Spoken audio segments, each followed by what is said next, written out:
So what's coming up tonight? KDKA News at 11 o'clock. Let's check in right now. Ken Rice is standing by in Studio A. Ken? Hey, Bob. Today, a judge formally sentenced Robert Bowers to death. Tonight, we're looking at how the appeals process could go and for how long. Plus, Donald Trump in court to face 4 felony charges. We'll show you what happened. And the heroic rescue of 2 dogs stuck in a culvert. All coming up at 11. See you in a few minutes, Bob. All right, Ken, thanks very much. Back to the lines. Gary in Newcastle joins us for a final call of the night. What's up, Gary? Great show, Bob. I wanted to ask you your opinion. Tell me why Louis Lips has never been chosen for the Hall of Fame. One of the best players ever. Well, he had a great rookie year where he set records. He just didn't have a long enough career. You know, it's interesting, Chris, we're talking about Darrelle Revis going in this weekend, but soon to follow would be Larry Fitzgerald. I'm not sure what year he would be eligible. That's another Pitt guy, Aaron Donald, and there are others who are going to get consideration. That's pretty impressive when you consider how many pros, big-time pros and Hall of Famers they've developed.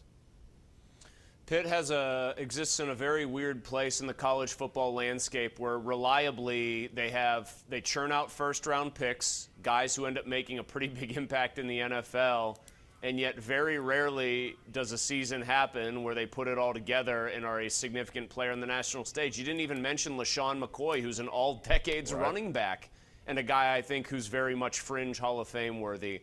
As for Louis Lips, it is called the Hall of Fame, not the Hall of good to very good at times to he's one of my favorite players. That is why, with all due respect to Louis, he is not going to be in the Hall of Fame. No. I think I just need to reiterate it is not. It's a good place for a lot of these guys who, Harold Baines should, down.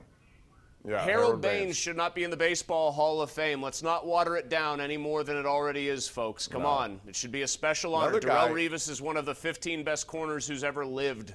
That's why he's going in. Another guy is Reuben Brown, who was one of the best tackles, offensive linemen in the game, and he gets short-sighted a little bit too. So we'll see how that goes, but it will be interesting. What about Abanikanda? Do you think he's going to have a good NFL career?